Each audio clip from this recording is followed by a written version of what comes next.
7 years can change a man.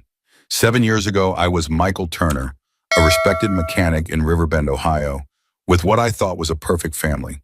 Today, I'm still Michael Turner, but everything else has changed. My hands are rougher now, my eyes a little more cautious, and my heart, well, let's just say it's been through the ringer. I never planned to run. That wasn't my style. But when you discover your entire life is built on lies, sometimes running is the only thing that makes sense. It started with headaches. Ryan, my 14-year-old son, or so I thought, needed glasses. Simple enough.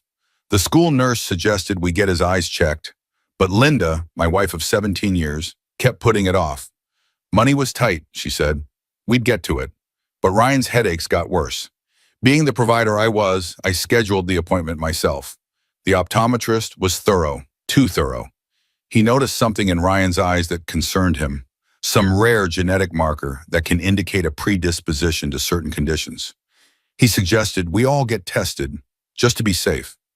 Family medical history is important, he said, not knowing he was about to detonate a bomb that would obliterate my life. The test results came back on a Tuesday.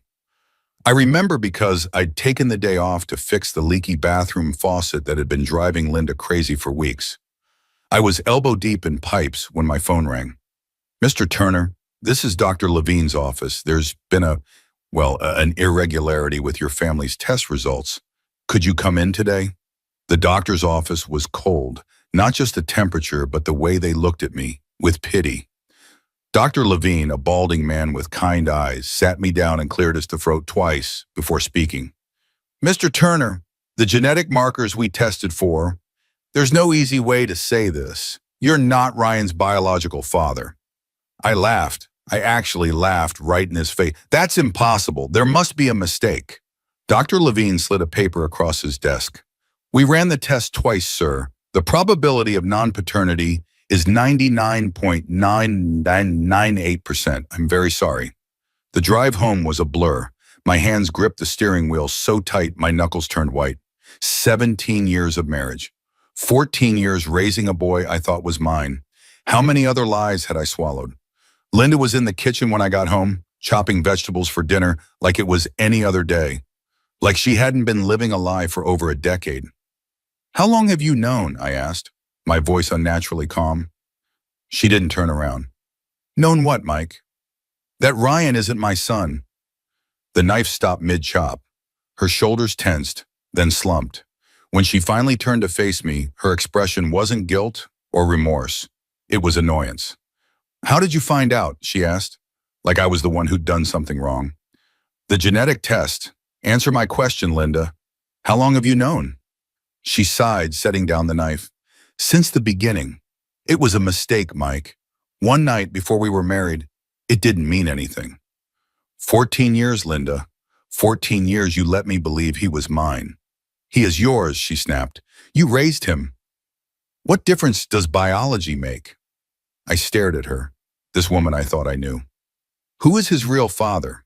She waved her hand dismissively. It doesn't matter, he was never in the picture. It matters to me. Why, so you can go confront him? Make a scene? What good would that do? I noticed she was keeping the kitchen island between us, like she was afraid of what I might do. I'd never raised a hand to her in all our years together. Never even yelled, but the look in her eyes suggested she thought I might start now. Is Rachel mine? I asked, thinking of our 16-year-old daughter who had my eyes, or so everyone said. Yes, Linda answered quickly. Of course she is. And Megan, our youngest, just 10. Linda hesitated a beat too long. Mike, that was all I needed to hear. The room started spinning. 2 of my 3 children weren't mine. My marriage was a sham. I want another test, I said, for all of them. Don't be ridiculous. What would that prove? You're their father in every way that matters. I slammed my fist on the counter, making her jump. Every way except the truth. Did you ever plan to tell me, or was I just going to go to my grave not knowing I'd raised another man's children? Keep your voice down, she hissed. They'll hear you. Let them hear. Let them know their mothers have been lying to everyone for years. Linda's face hardened. If you tell them, you'll destroy this family. Is that what you want? You destroyed this family the moment you decided to lie to me, I shot back. She crossed her arms. So what now? You going to walk out on us? Abandon your children because of some stupid test? My children? I laughed bitterly. According to that stupid test, I only have one child. Maybe. The next few days were a cold war in our house. I slept in the spare room. Linda told the kids I was coming down with something and didn't want them to catch it. I called in sick to work and spent my days driving around town, trying to think. On the third day, I went to see my old friend Jake Peterson, who worked at an insurance company. We'd been buddies since high school, and he was one of the few people I trusted completely. I need a favor, I told him over beers in his garage. It's about Linda. Jake looked uncomfortable. What kind of favor? I need to know if she's taken out any policies I don't know about. He nearly choked on his beer. Jesus, Mike, that's not something I can just look up. Please, Jake, I think something's not right. She's been lying to me for years about the kids. What else has she been hiding? Jake ran a hand through his thinning hair. This is serious stuff, man. If you're suspicious, why not just ask her? Because I don't trust a word out of her mouth anymore. He sighed, then nodded slowly. Give me a couple days. But you didn't hear anything from me, got it? 2 days later, Jake called me to meet at our usual spot, a quiet bar on the edge of town. His face told me everything before he even opened his mouth. There's a policy, he said quietly. $2 million. Taken out 3 years ago. My stomach dropped. On who? On you, Mike. Linda's the beneficiary. I felt sick. 3 years ago, that's when she started pushing me to go skydiving for my birthday.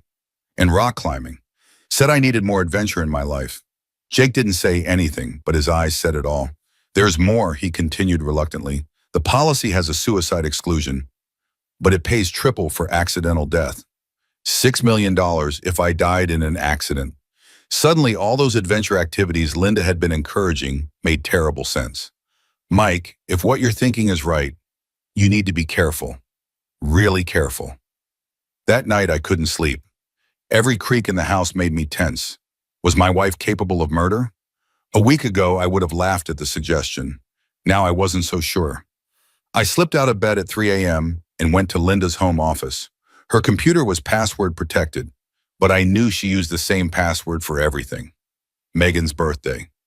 Inside her email, I found conversations with her sister Emily that made my blood run cold. He's still not suspicious, one email read, but we need to move things along. The interest on Mom's medical bills is killing us. Another, Ryan's tuition is due next month. We need that money, Lynn. Make it happen. And the most damning, Brad said he can make it look like an accident. No one would ever know. Brad. The name hit me like a punch to the gut. Brad Coleman was Emily's ex-husband, a former military guy with a mean streak. He'd always given me the creeps. I forwarded the emails to myself, then cleared the sent folder. My hands were shaking so badly I could barely use the mouse. By morning, I had a plan. Not much of one, but enough to keep me alive. I went to work as usual, smiled at Linda when she handed me my lunch, and kissed the kids goodbye like it was any other day. Then I drove straight to the bank and withdrew $15,000 from our joint savings. Nearly everything we had. I left enough to avoid immediate suspicion. Next, I visited my lawyer, Thomas Grant, an old college friend who'd helped us with our wills years ago. I need to disappear, I told him bluntly, and I need your help to do it legally. Tom stared at me like I'd grown a second head. What the hell are you talking about, Mike? I showed him the emails, explained about the genetic tests and the insurance policy. Holy shit, he whispered. Have you gone to the police? With what? Suspicious emails? A life insurance policy? That's not evidence of anything. It's enough for them to investigate. I shook my head. By the time they figure anything out, I might be dead. I need to disappear now, today. Tom looked pained. Mike, running makes you look guilty. If you just vanish, they'll think you've done something wrong. I don't care what they think. I care about staying alive. In the end, Tom reluctantly agreed to help. He drew up papers transferring my half of the house to Linda, a gesture to make it look like I was planning to file for divorce, not disappear. He also gave me contact information for a colleague in Texas who could help me establish a new identity, legally. This is a mistake, Tom said as I was leaving. But if you're determined to do this, call me when you're settled, just so I know you're okay. I nodded, shook his hand, and walked out of his office for the last time.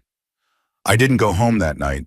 Instead, I checked into a motel under a fake name, paid cash, and made my final preparations. I wrote letters to Rachel, Ryan, and Megan, explaining that I loved them no matter what, and sealed them in envelopes to be mailed in 6 months if I didn't return. I couldn't bring myself to tell them the truth about their mother. Let them keep their innocence a little longer. Before dawn, I loaded my few belongings into my truck and hit the highway, heading southwest. I switched vehicles at a used car lot in Kentucky, paying cash for a nondescript sedan. By the time Linda reported me missing, I was crossing the Texas state line, my old life receding in the rearview mirror. Clearwater, Texas, wasn't much to look at, a dusty little town off the main highways, population 3,146 according to the faded welcome sign. But it had what I needed, anonymity. I used the name Michael Thomas, close enough to my real name that I'd respond naturally, different enough to avoid easy discovery. With Tom's colleagues' help, I established a paper trail that would hold up to casual scrutiny. Nothing illegal, just carefully obscured. The first few months were the hardest. I'd lie awake at night, wondering if I'd overreacted. Maybe those emails had an innocent explanation. Maybe the life insurance was just Linda being practical. Maybe I'd thrown away my life for nothing. Then I'd remember the cold calculation in her eyes when I confronted her about Ryan. The way she'd called the genetic test stupid. The ease with which she'd lied to me for 14 years. And I knew I'd made the right choice. I bought an old gas station on the edge of town with an attached garage. The previous owner had died and his children were eager to sell. I'd always been good with my hands, and cars were the one constant in my life. Within a year, Turner's Garage in Phillip was turning a modest profit. I added a small convenience store, then expanded to 24-hour service. The locals appreciated having somewhere to grab milk at midnight or get their cars fixed on short notice. To them, I was just Mike Thomas, the quiet mechanic who kept to himself but was always fair with his prices. Some thought I was running from a broken heart. Others figured I was an ex-con trying to go straight. No one pushed for details, and I volunteered none. I made a few friends, nothing deep, but enough to avoid total isolation. Hank, who owned the hardware store. Maggie, who ran the diner where I ate breakfast most mornings. Sheriff Williams, who stopped by for coffee and conversation when he was on patrol. For the first time in my adult life, I answered to no one. No wife expecting me home by 6. No kids needing help with homework. No mortgage payments hanging over my head. Just me, my business, and the wide Texas sky. It was lonely sometimes, but it was also peaceful. I didn't date. Couldn't bring myself to trust anyone enough for that. When Maggie tried to set me up with her newly divorced cousin, I made excuses until she gave up. The last thing I needed was more complications. 4 years passed this way. I expanded the business, adding a second bay to the garage and hiring a local kid named Joey to help with the store. I bought a small house on the outskirts of town, nothing fancy but all mine. I sent anonymous gifts to my kids on their birthdays, untraceable gift cards mailed from different cities. It wasn't much, but it was all I could safely do. I checked the Riverbend newspaper online occasionally, searching for any mention of Linda or the kids. Rachel had made the dean's list at Ohio State. Ryan had quarterbacked the high school team to the state championships. Megan had won a science fair. They were doing fine without me. Then, one warm September evening, everything changed. I was at the Watering Hole, the only decent bar in Clearwater, nursing a beer and watching a baseball game on the ancient TV. The place was nearly empty, just me, the bartender, and a couple of locals playing pool in the back.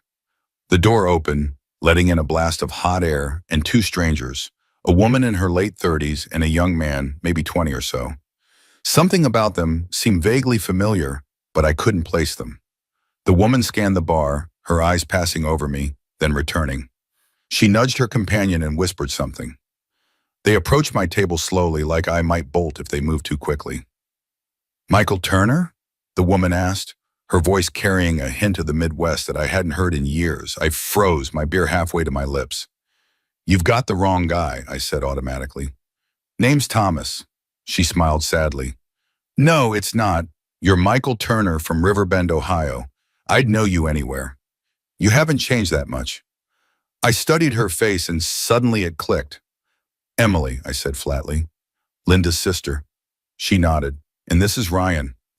I looked at the young man beside her. The boy I'd raised for 14 years. He was taller now, broader in the shoulders. His face had lost its childish roundness, but his eyes were the same. Linda's eyes, not mine.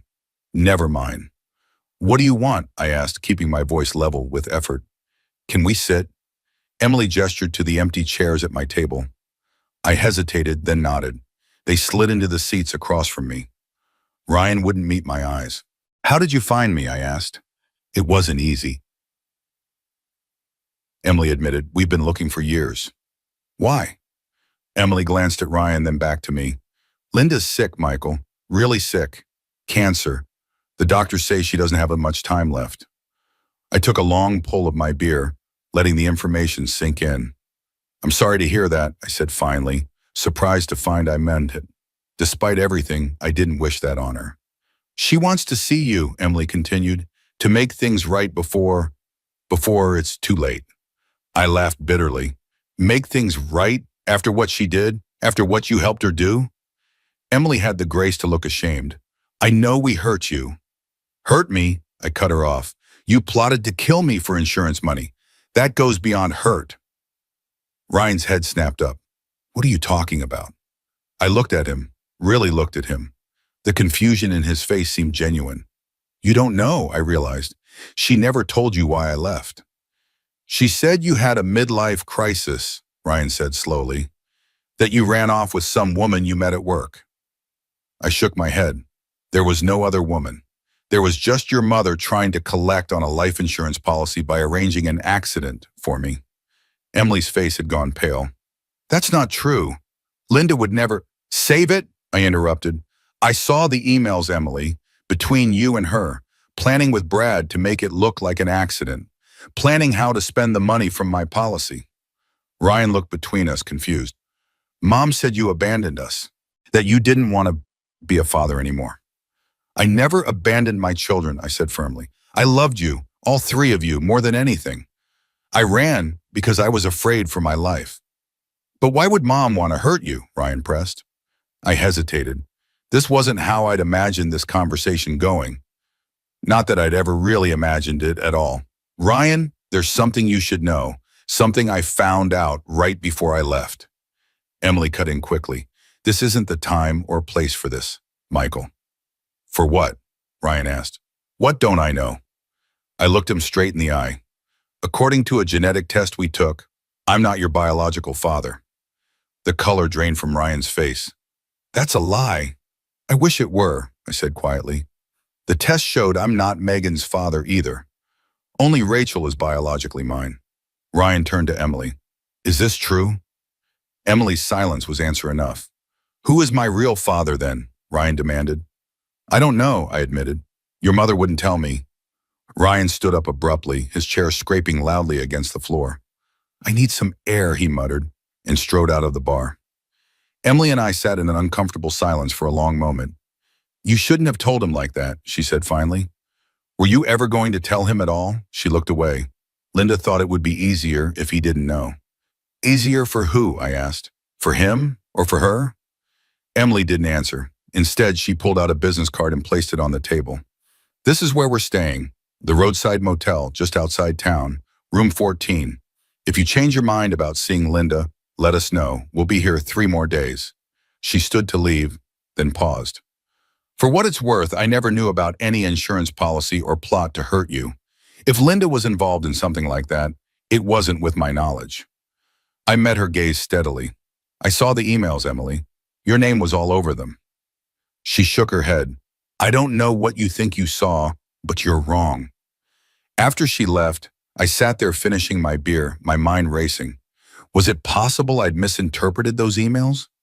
No, they'd been clear enough. But if Ryan didn't know the truth about his parentage, or my disappearance, What else had Linda kept from him? From all of them? The bartender wandered over. Everything okay, Mike? Those folks bothering you? Just ghosts from the past, I said, pushing my empty bottle away. Nothing I can't handle. But as I drove home, I couldn't shake the feeling that something wasn't adding up. If Linda was really dying, why send Emily and Ryan to find me? Why not Rachel, my actual biological daughter? And how had they tracked me down after all these years? I doubled back twice on the way home, checking for tails. Paranoid maybe, but paranoia had kept me alive this long. My house was dark when I pulled into the driveway.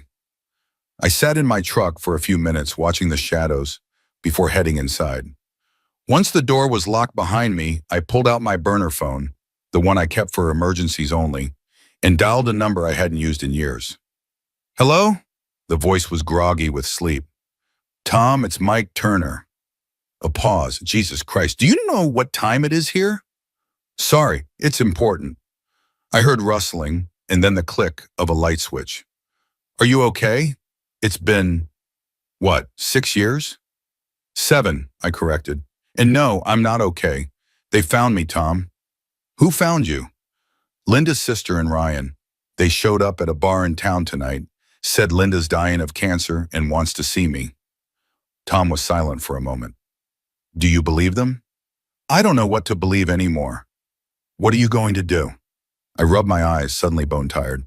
That's why I'm calling. I need to know if anything's happened back there that I should know about. Anything suspicious. Tom's voice lowered. Like what? Like has anyone else disappeared? Or died unexpectedly? Anyone connected to me or Linda? Another long pause. Mike, are you sitting down? My heart sank. Just tell me. It's about me, or rather about my firm. We had a break-in about 3 months ago. Only my office was targeted. Files were taken, including yours. What files? I thought you destroyed everything when I left. Most of it, yes, but I kept copies of the essential documents in my private safe. The police think it was a professional job. Whoever did it knew exactly what they were looking for. Cold dread washed over me. So Linda could have known where I was for months. It's possible, Tom admitted. But Mike, there's something else you should know. Something I've been trying to figure out how to tell you for years. What is it? It's about your lawyer friend in Texas, the one who helped you set up your new identity. What about him? Tom's voice was heavy. He died, Mike, about a year after you left. Car accident on a deserted road. No witnesses. My blood turned to ice. You think it wasn't an accident? I don't know.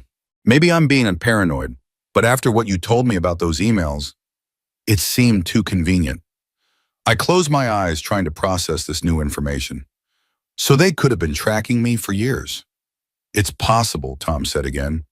But if that's true, why wait until now to approach you? Because Linda's really dying, I suggested. Last chance for revenge. Or because they've finally figured out how to get to the money, Tom countered. The insurance policy. Has it expired? Most term policies run for 10 years. I hadn't thought of that. I don't know. Find out, Tom advised. And Mike, be careful. If I were you, I'd leave town tonight. Don't tell anyone where you're going, not even me. After we hung up, I sat in the dark, weighing my options. I could run again, pack up, and disappear by morning. Start over somewhere new. But I was tired of running, tired of looking over my shoulder. And there was something else, a burning need to know the truth, once and for all. Instead of packing, I pulled out my laptop and started searching. I found what I was looking for in less than an hour, the obituary of James Lawrence, the Texas lawyer who had helped me establish my new identity. Single car accident on a rural road, vehicle found at the bottom of a ravine, body not discovered for days. Exactly the kind of accident Brad Coleman might arrange. I kept digging. Social media profiles from my children, news articles from Riverbend. Nothing about Linda having cancer. Nothing about Emily moving back to help her sister. Nothing that corroborated their story. By dawn, I'd made my decision. I wasn't going to run, but I wasn't going to waltz into what might be a trap either. I needed allies, people who knew the truth and could help me navigate whatever game Linda was playing. I called Sheriff Williams and asked him to meet me for breakfast at Maggie's Diner. Over coffee and pancakes, I told him an edited version of my story, that I'd left Ohio to escape an abusive marriage, that my ex-wife's family had tracked me down, and that I was concerned they might cause trouble. The sheriff, a laconic man in his 50s, listened without interrupting. When I finished, he nodded slowly. I always figured you were running from something, he said. Didn't figure it for a woman problem, though. It's more than that, I admitted. There might be money involved, a lot of money. Sheriff Williams sipped his coffee. You saying these folks might try to harm you? I'm saying it's possible. He set down his mug. Tell you what, I'll have Deputy Ramirez keep an eye on your place and the garage for the next few days. And I'll run checks on these visitors of yours. What did you say their names were? Emily Davis and Ryan Turner. Staying at the roadside motel, room 14. He made a note in a small pad. And your ex-wife? Linda Turner, though she might be using her maiden name now, Davis. The sheriff nodded. I'll see what I can find out. In the meantime, you might want to stay with a friend, just to be safe. I shook my head. I'm done hiding, but I appreciate the backup. After breakfast, I went to open the garage as usual. Joey was already there, sweeping the floor. Morning, boss, he called cheerfully. You look like hell. Thanks, I said dryly. Listen, Joey, I might have some personal issues come up in the next few days. If anyone comes looking for me that you don't recognize, don't tell them anything. Just call me or the sheriff, okay? Joey's young face turned serious. Sure thing, Mr. Thomas. Everything okay? It will be, I said, hoping it was true. The morning passed normally. Oil changes, tire rotations, a fuel pump replacement on Mrs. Henderson's ancient Buick. I was under a car when Joey called out that I had visitors. I slid out from under the chassis, wiping my hands on a rag. Standing in the doorway of the garage were two people I didn't recognize. A tall, broad-shouldered man in his 30s and a young woman who looked barely out of her teens. The man stepped forward, hand extended. Mr. Thomas, or should I say Turner? I'm Daniel Harris. This is Megan. My heart stopped. Megan, my youngest daughter, now 17. She looked so much like her mother, it hurt. Megan, I whispered. She nodded, tears in her eyes. Hi, Dad. I crossed the distance between us in 3 strides and pulled her into a hug. She was stiff at first, then melted against me, sobbing into my shirt. I thought you didn't want us anymore, she cried. Mom said you left because you didn't love us. That's not true, I said fiercely. I never stopped loving you, not for one day. Over her head, I looked at the man who'd brought her. And you are? Daniel Harris, he repeated. Rachel's husband. I'm a detective with the Houston PD. That pulled me up short. Rachel's married? Daniel nodded. 3 years now. She's only 23, I said, feeling suddenly old. She grew up fast after you left, he said, not unkindly. Had to. I released Megan reluctantly. We should talk somewhere private. I closed the garage early, leaving Joey in charge of the convenience store, and took Daniel and Megan back to my house. On the way, I called Sheriff Williams to let him know I had more visitors, just in case. Once we were settled in my living room, Daniel got straight to the point. I know why you left, Mr. Turner. I've seen the emails, the insurance policy, everything. I looked at him sharply. How? Rachel never believed you just abandoned the family. She kept digging, even when Linda told her to let it go. When she and I got serious, I helped her. It's what I do for a living, after all. And what did you find? I asked cautiously. Daniel pulled out a folder from his bag. A lot. The life insurance policy, for starters. $6 million for accidental death. But there's more. Linda took out loans in your name after you disappeared. Maxed out credit cards. Even tried to sell your half of the house, which she couldn't legally do since you only transferred it conditionally in the separation agreement. I took the folder, flipping through documents that confirmed everything he was saying. So she's been stealing from me for 7 years. Essentially, yes, and from your children. The college funds you set up for them? Emptied. The inheritance from your parents? Gone. I looked up in alarm. My parents, are they? They're fine, Daniel assured me. Still living in the same house in Riverbend. But Linda told them you'd asked her to manage their finances after you left. They trusted her because she was your wife. My blood boiled. She robbed my parents? Technically, she borrowed against their home equity, but yes. Megan, who had been quiet until now, spoke up. Mom changed after you left. She was always angry, always worried about money.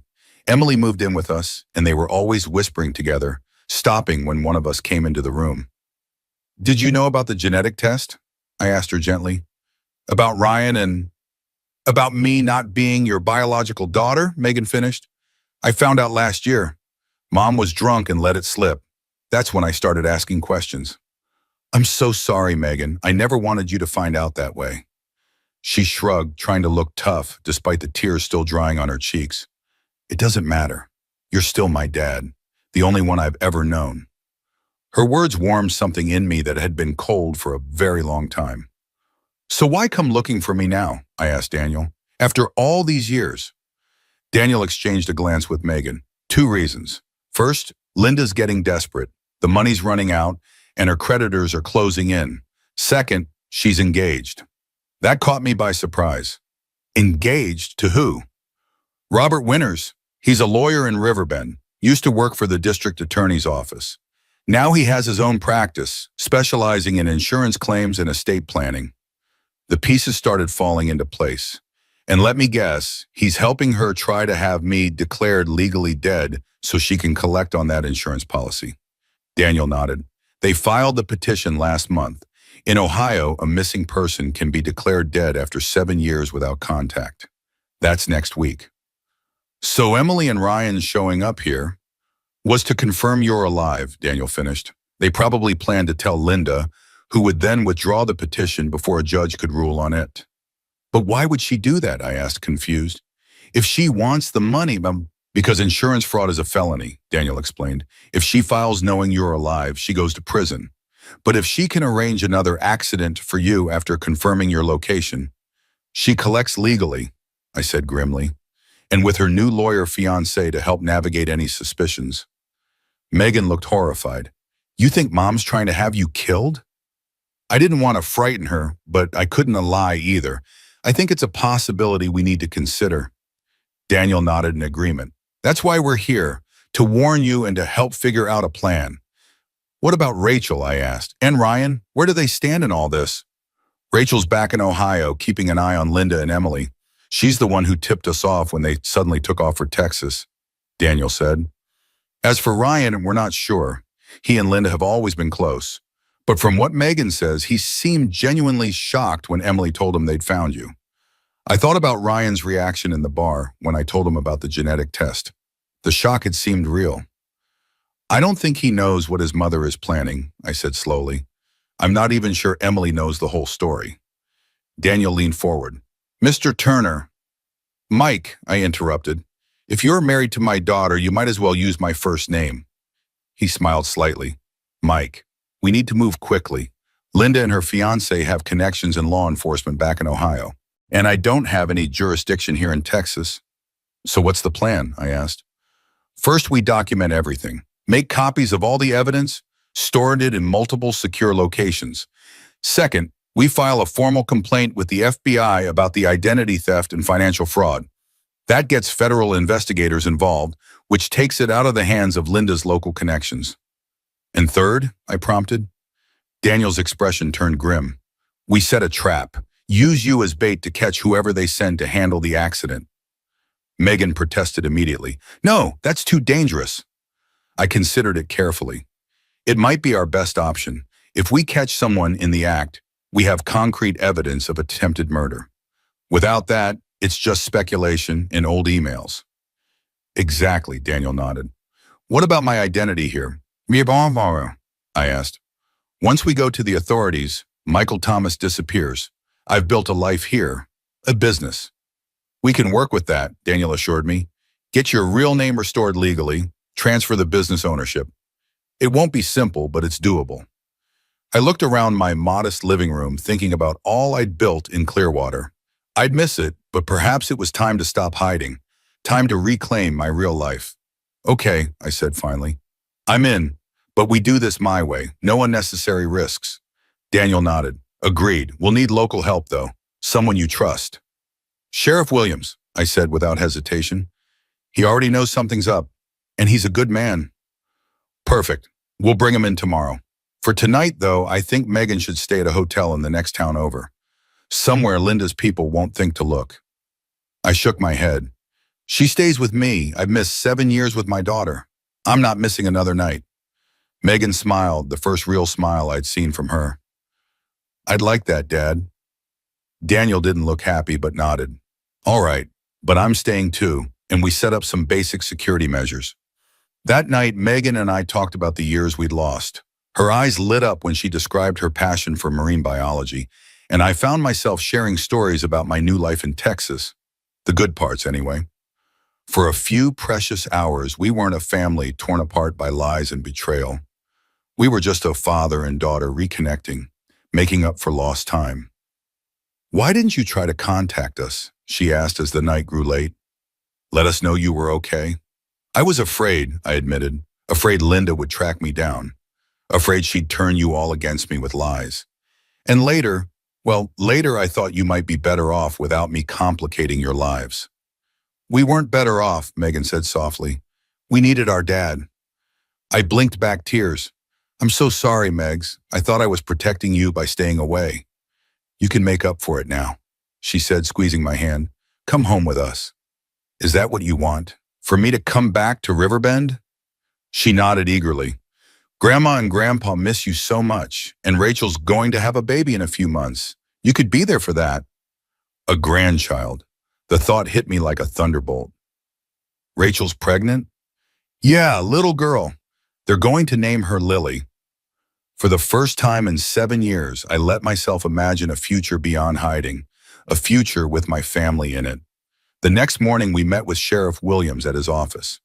Daniel laid out everything, the insurance fraud, the financial crimes, the suspicion that Linda and her associates might be planning to harm me. The sheriff listened attentively, asking sharp questions that showed he was taking it seriously. When Daniel finished, he sat back in his chair and fixed me with a penetrating look. So you've been living under a false identity in my town for 7 years, Mike? I nodded. Not completely false, just adjusted. I never lied about who I am, just my last name and where I came from. He considered this. You've been a good citizen, paid your taxes, created jobs, never gave me a lick of trouble. He sighed. All right, I'm in. What do you need from me? Daniel outlined his plan. We would let Emily and Ryan know I was willing to meet with Linda, but only on my terms, at my house with Sheriff Williams present as a neutral third party. Meanwhile, we'd set up surveillance to catch anyone trying to scope out my property or tamper with my truck. And what about the ex-Mrs. Turner and this lawyer fellow? Sheriff Williams asked. You think they'll show themselves or work through proxies? Proxies, most likely, Daniel said. Based on the emails Mike saw years ago, Brad Coleman, Emily's ex-husband, was their go-to guy for dirty work. We need to find out if he's in the area. The sheriff nodded. I'll put out some feelers. Not many strangers come through Clearwater without someone noticing. We spent the rest of the day setting up.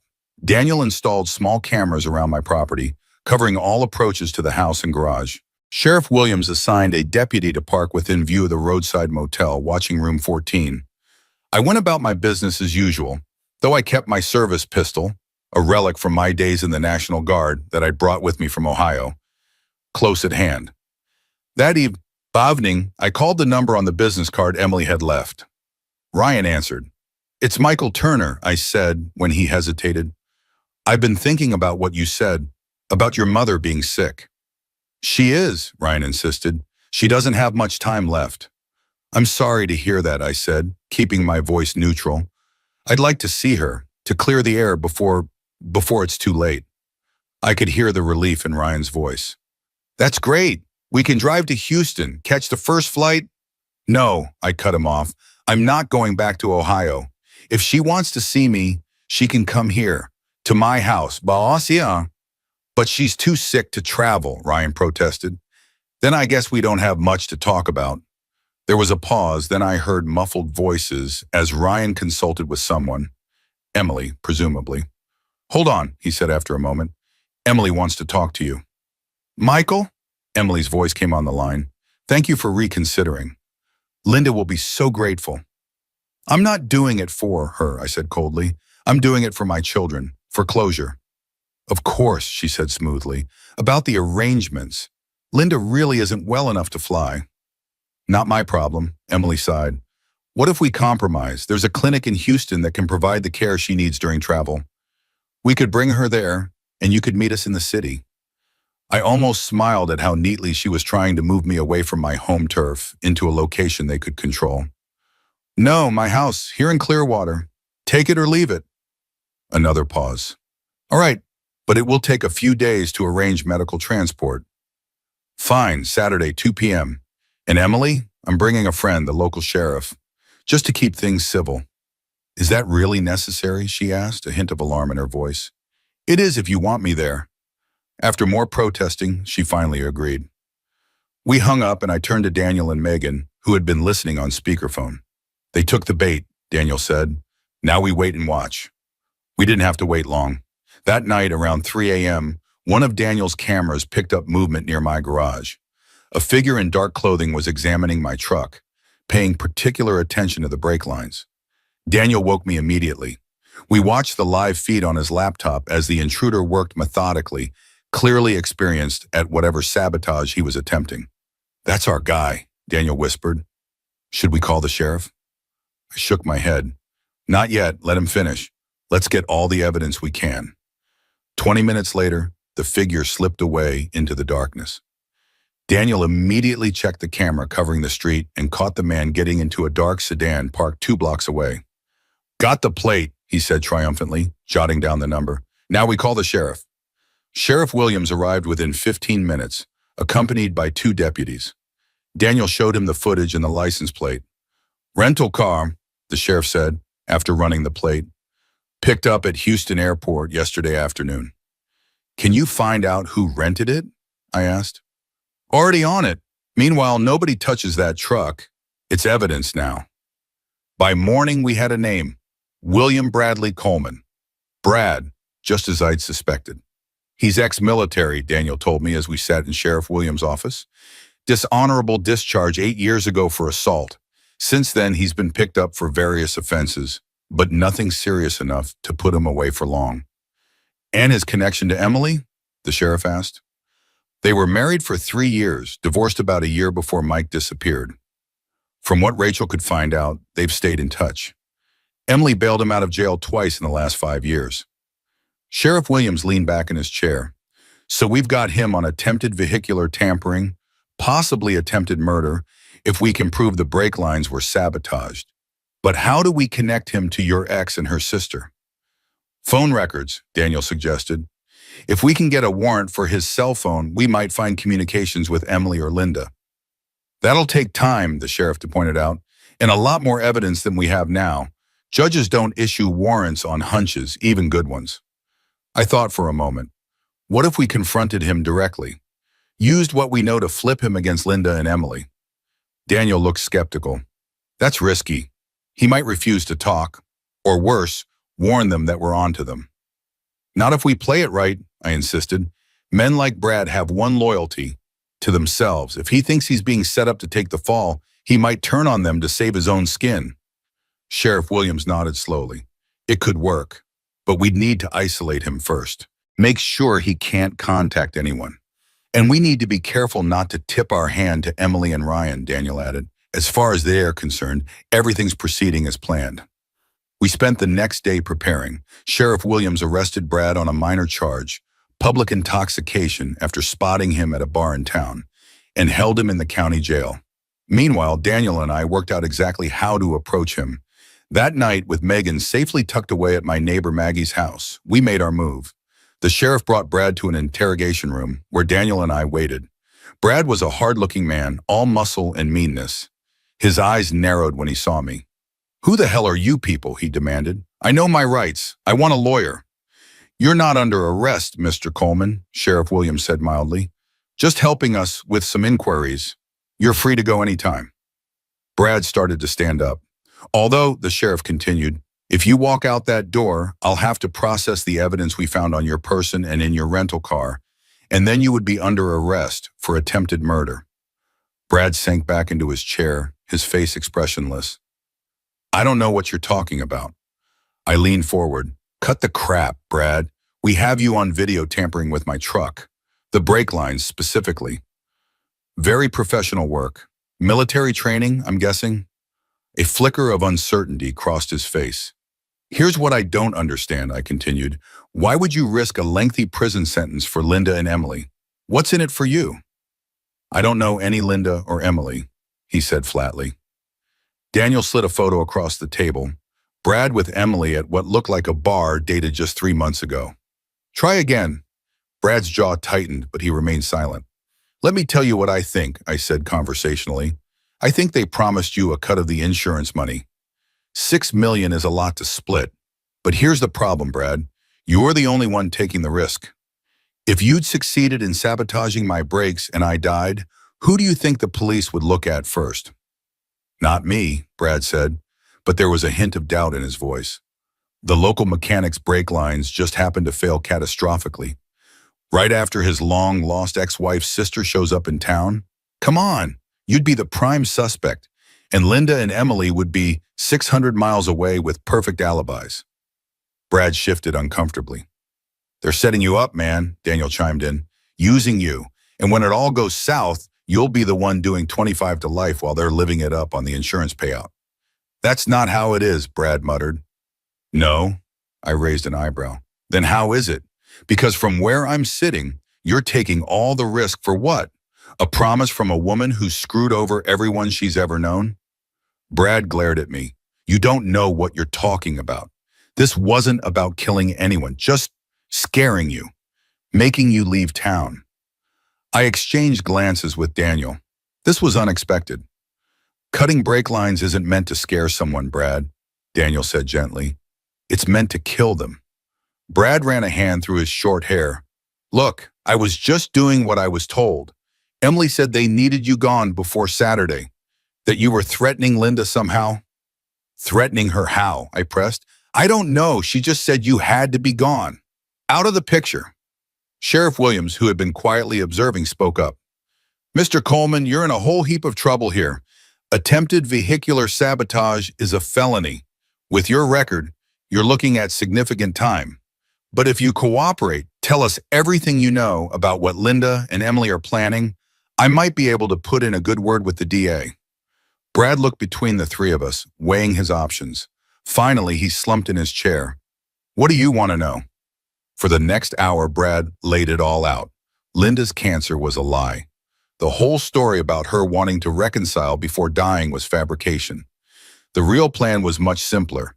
Get me out of the way before the hearing to declare me legally dead. Linda needs the insurance money, Brad explained. She's in deep with some bad people. Gambling debts, loans from the wrong sort of lenders. And the lawyer guy she's with? He's in on it too. He's the one who came up with the 7-year plan. Robert Winters, Daniel supplied. Brad nodded. Yeah, him. He found some legal loophole. Said if Mike had been gone for 7 years with no contact, they could have him declared dead and collect the insurance. But he had to stay gone. If he showed up alive before the declaration, the plan falls apart, I finished. Exactly. So when Emily and Ryan found you, they told Linda. She freaked out. Said you had to be dealt with before Saturday's hearing. And she sent you to do the dirty work, Sheriff Williams said. Brad looked defensive. I wasn't going to kill anybody. Just damage the truck enough to put him in the hospital for a few days. Long enough for the hearing to go through. None of us believed him, but it didn't matter. We had what we needed. A direct link between the sabotage attempt and Linda. What about Ryan, I asked. Is he part of this too? Brad shook his head. Nah, the kid's clueless.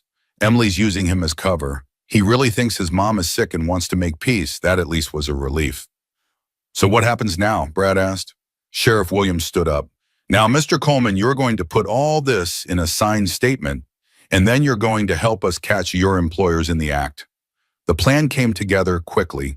Brad would call Emily, tell her there had been complications with the job, and that he needed to meet her in person. We'd wire him up, record the conversation, and catch her incriminating herself on tape. Meanwhile, I would continue with the charade of meeting Lyndon on Saturday, forcing her hand. If everything went according to plan, we'd have evidence against all the conspirators before the weekend was out. Brad made the call from the sheriff's office, with all of us listening. It's me, he said when she answered. We got a problem. What kind of problem? Emily's voice was tense. Not over the phone. Meet me at the diner on Route 16 tomorrow morning at 9. I can't. Ryan will wonder where I'm going. Figure it out, Brad snapped. This is important. Something went wrong with the pa. A pause. Did you take care of our problem or not? Like I said, not over the phone, 9 a.m. Come alone. He hung up before she could argue further. Good, Daniel said.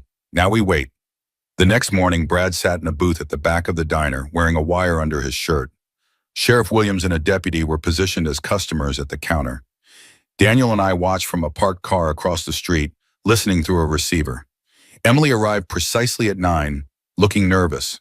She slid into the booth across from Brad. What happened? She demanded without preamble. Is Turner still a problem? Brad leaned forward. The job didn't go as planned. Someone's been watching his place. I couldn't get close enough to finish it. Emily's face hardened. That's not acceptable, Brad. Linda needs this taken care of before Saturday's hearing. It's not that simple. The local sheriff's been sniffing around, and Turner's got some guy staying with him. Looks like law enforcement. What? Emily paled. Are you sure? Professional courtesy. You can spot a cop a mile away. Emily tapped her fingers nervously on the table. This complicates things. If he goes to the hearing, everything falls apart, Brad finished. I get it, but I'm not taking a murder charge for you and Linda, not without more money. We discussed your payment. That was before cops got involved. Now the price goes up, way up. Emily's eyes narrowed. How much?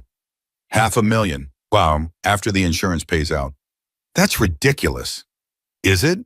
Because from where I'm sitting, I'm the one taking all the risk while you and Linda collect the big payday. $6 million, right? $500,000 seems fair for the guy doing the dirty work. Emily glanced around the diner, lowering her voice. Fine, whatever. Just make sure he doesn't make it to that hearing on Saturday. And Linda's okay with this? With having her ex-husband killed? Emily laughed bitterly. Linda's the one who suggested it in the first place. 7 years ago and again now. Trust me, she won't shed any tears over Michael Turner. What about the kids? They're his children, right? Only one of them, technically, and they've managed without him for 7 years. They'll survive. In the car, I clenched my fists, fighting the urge to storm into the diner and confront her myself. Daniel put a restraining hand on my arm. We've got her, he said quietly. Let it play out. Back in the diner, Brad was playing his role perfectly. So how do you want me to do it? Another accident? Emily nodded. Something that looks natural. Heart attack, maybe. You were military. You must know ways. I know ways, Brad confirmed, but I'll need details. When's he alone? Does he have security systems? What about the guy staying with him? Ryan and I are supposed to meet him at his house on Saturday at 2 p.m. The sheriff will be there too, apparently, but that's too late. The hearing is at 10 a.m. Ohio time. So I need to take care of him tonight or tomorrow, Brad mused. What about the other guy? I don't know. Turner just said he was bringing the local sheriff to keep things civil. Maybe you could create a distraction, pull the sheriff away. Brad nodded thoughtfully. I could work with that, but I'll need something in advance. Good faith money. Emily hesitated, then reached into her purse and pulled out an envelope. $5,000. All I could get on short notice. The rest comes after the job is done and the insurance pays out. Brad took the envelope and peeked inside. This will do for now. I'll take care of Turner tonight. Make it look like a break-in gone wrong. Good. Call me when it's done. Emily stood to leave, then paused. And Brad, don't screw this up. Linda and I aren't the only ones with something to lose here. After she left, Sheriff Williams gave it a few minutes, then followed her out. Brad remained in the booth until Daniel and I entered the diner and gave him the all-clear signal. We got it all, Daniel confirmed, holding up the receiver. Clear as a bell. She incriminated herself and Linda both. What now? Brad asked, looking surprisingly relaxed for a man who'd just helped set up his ex-wife. Now you go back to jail, Sheriff Williams said, returning to the diner, and we prepare for the next phase. With Emily's recorded confession, we had enough to arrest her immediately, but Daniel suggested a different approach. Let's wait, he proposed. Follow her, see who she contacts. She might lead us to others involved in the conspiracy. Sheriff Williams agreed. He assigned a deputy to discreetly tail Emily while we regrouped at his office. I've been thinking, I said as we reviewed the recording. We need to know what's happening back in Ohio at the hearing. Daniel nodded. Rachel's on it. She's planning to attend. Keep an eye on Linda and Robert. Can she record them? Get evidence like we did with Emily? Ohio's a one-party consent state for recordings, Daniel confirmed. As long as she's part of the conversation, she can record it legally. I felt a surge of pride for my oldest daughter, fighting for justice on my behalf. We should warn her to be careful. If Linda's desperate enough to have me killed, she might not stop there. Rachel can handle herself, Daniel assured me, and she won't be alone.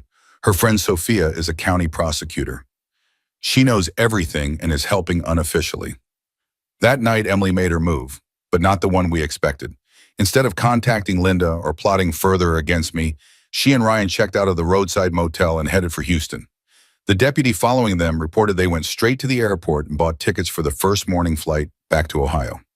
She's cutting her losses, Daniel surmised, when we got the news. Going back to warn Linda that the plan failed. Or to make a new plan, I suggested.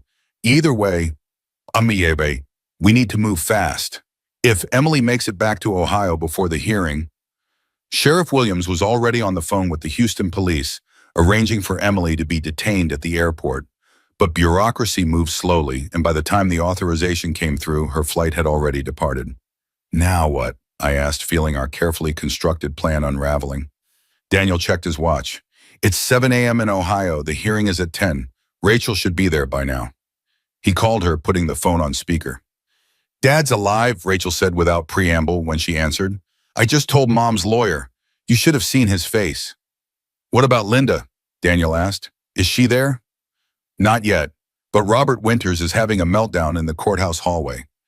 He's trying to get the hearing postponed. On what grounds? I asked.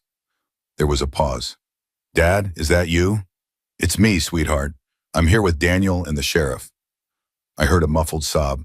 Dad, I've missed you so much. I've missed you too, more than you can imagine. But we need to focus right now. What's happening with the hearing? Rachel collected herself. Winters is claiming he has new evidence that you might be alive. He's trying to delay until he can investigate these new claims.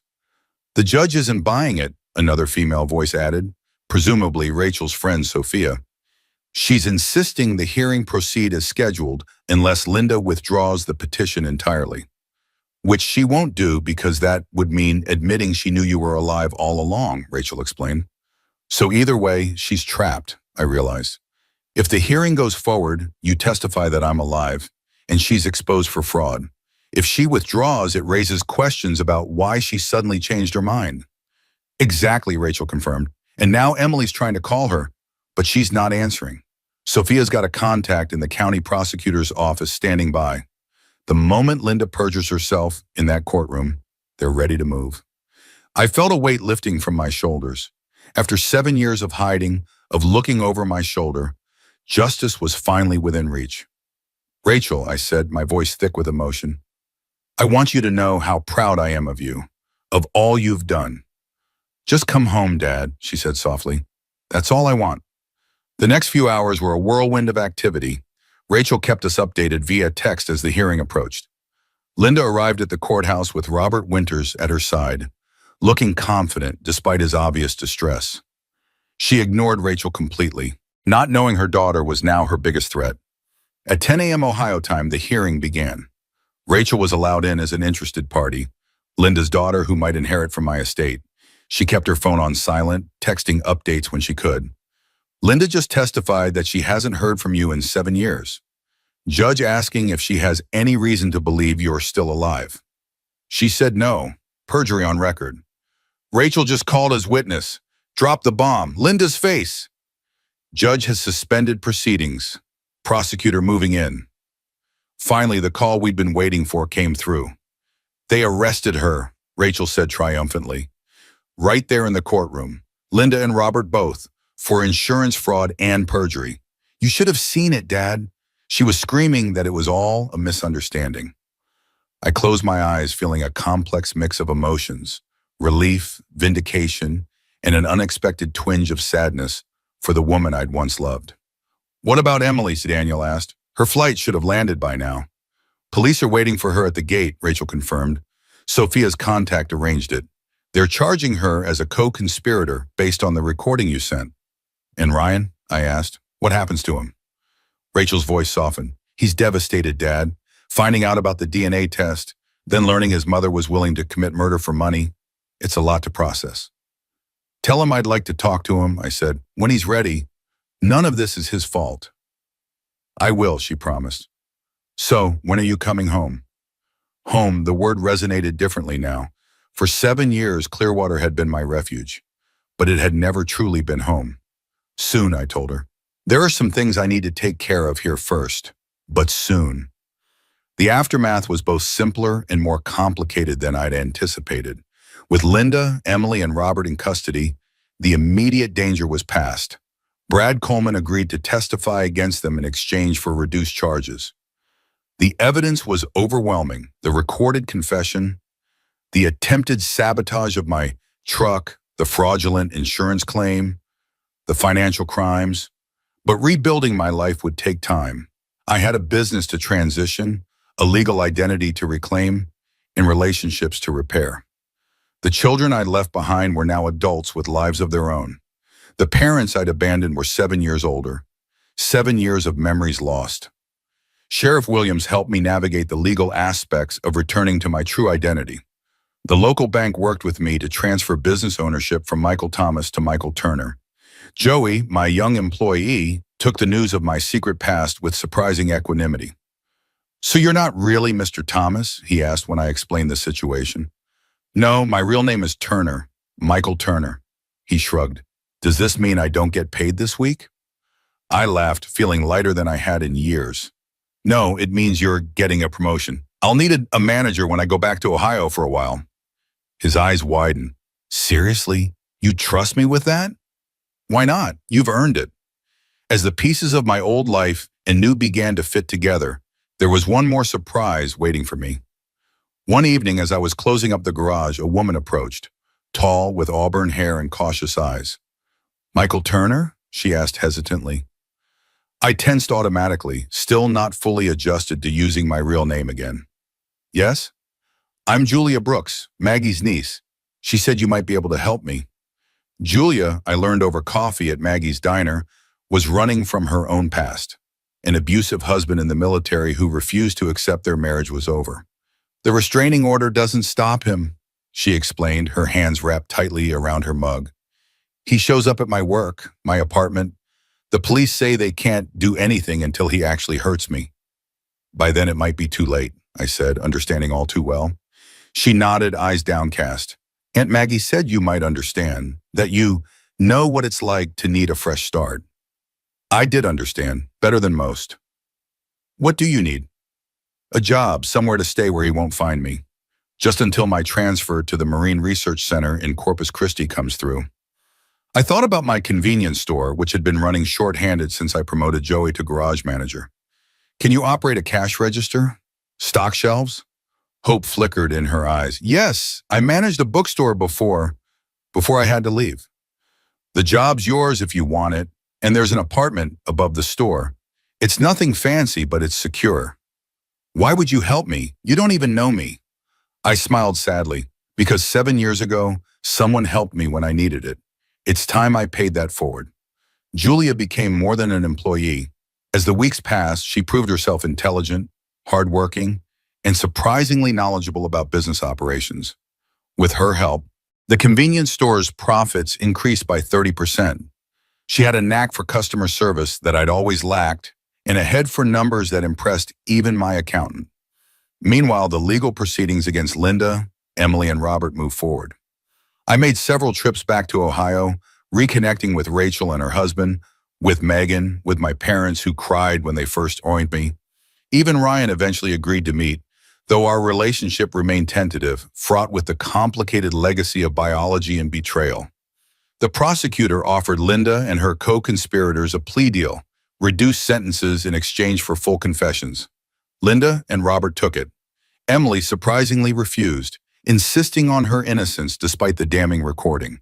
She would face a full trial and potentially much more prison time. With each visit to Ohio, the pull of my old home strengthened. My parents were aging. I'd missed too much time with them already. Rachel's baby daughter, my granddaughter Lily, was a joy I hadn't known I needed in my life. Even Riverbend itself called to me, familiar streets and faces a comfort after years of exile. But Clearwater had become part of me too. My business was thriving. I had friends here, a community that had accepted me without knowing my full story.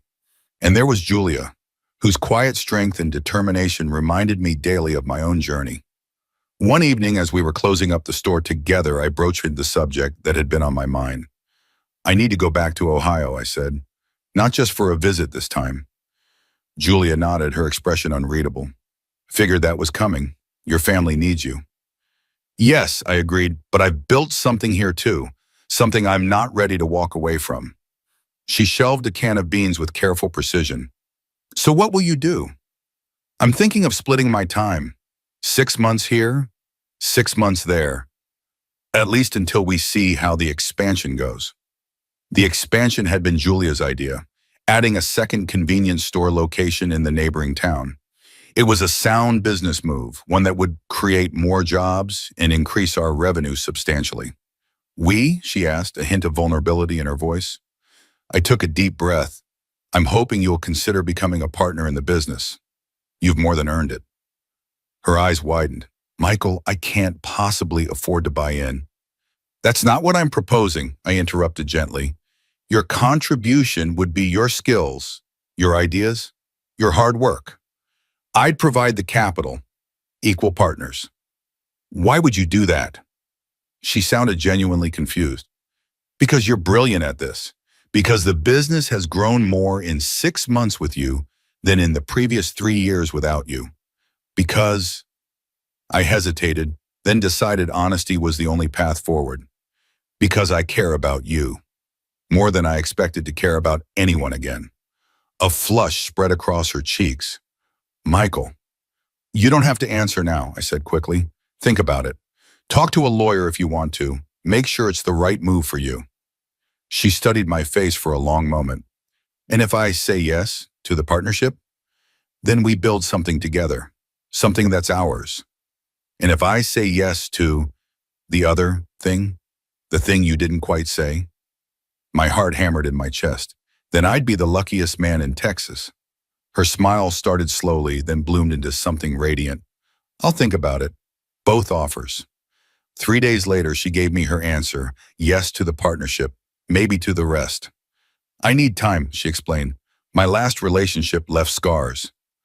"I understand scars," I assured her. "Take all the time you need." Life settled into a new rhythm. I divided my time between Clearwater and Riverbend, rebuilding connections in both places. Julia proved herself an exceptional business partner, and my relationship with my children strengthened with each visit. The legal proceedings concluded with Linda and Robert each receiving 5-year sentences for fraud and conspiracy. Emily, who went to trial, was convicted on more serious charges, including attempted murder for hire. She would serve at least 15 years. As for Brad Coleman, his cooperation earned him a reduced sentence of 3 years, with eligibility for parole after 1. I harbored no illusions that prison would reform him, but at least he'd been honest in the end. Sometimes that's the most you can ask for. 1 year to the day after Emily and Ryan had walked into the watering hole and turned my carefully constructed life upside down, I found myself back in that same bar. But this time I wasn't alone. Julia sat across from me, sipping a glass of wine, her auburn hair catching the dim light. "Happy anniversary," she said with a wry smile. 1 year since your past caught up with you." "Best thing that ever happened to me," I replied honestly. She raised an eyebrow. "Really? Being hunted by your ex-wife was the best thing ever?" "It brought me back to my family. It freed me from hiding. And indirectly," I reached across the table to take her hand, "it brought you into my life." Julia's expression softened. "When you put it that way."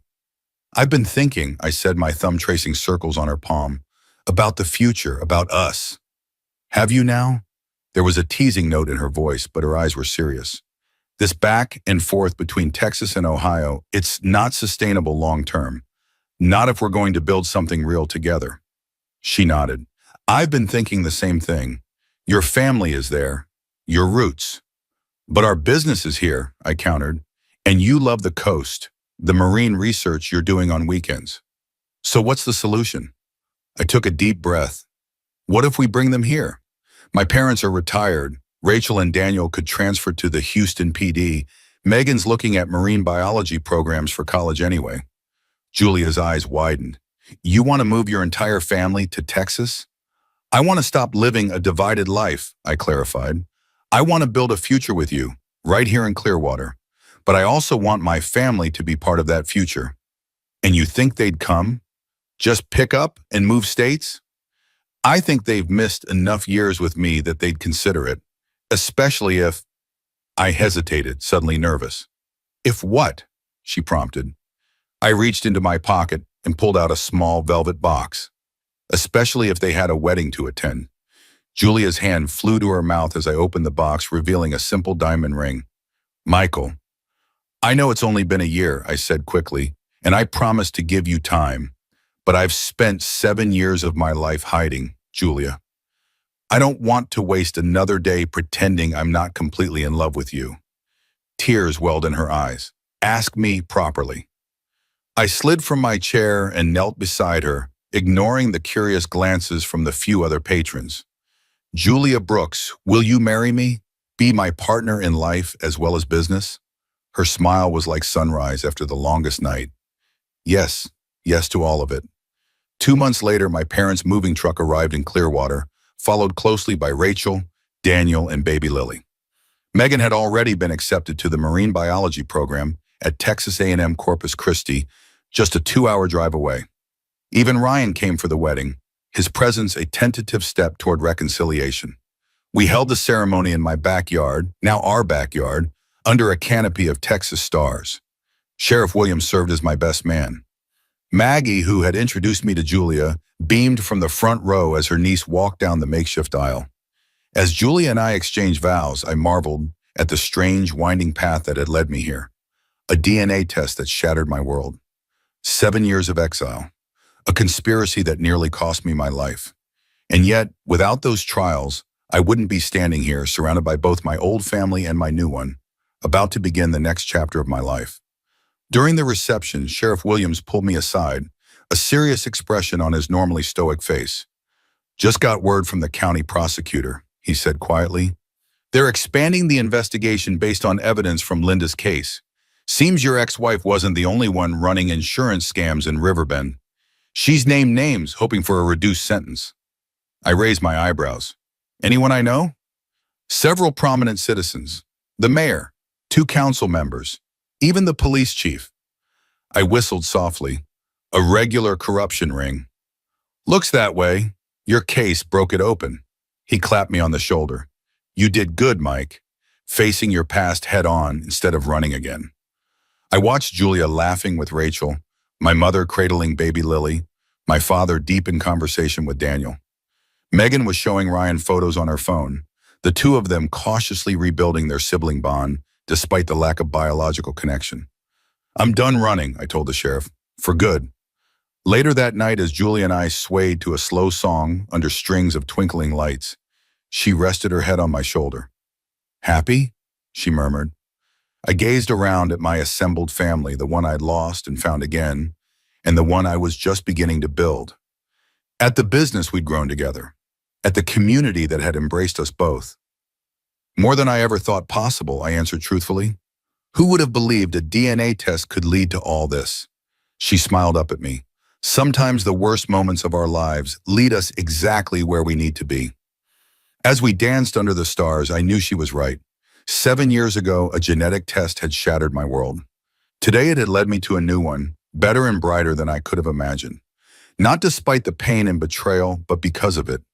Because sometimes the only way to find your true path is to lose the one you thought you were meant to follow.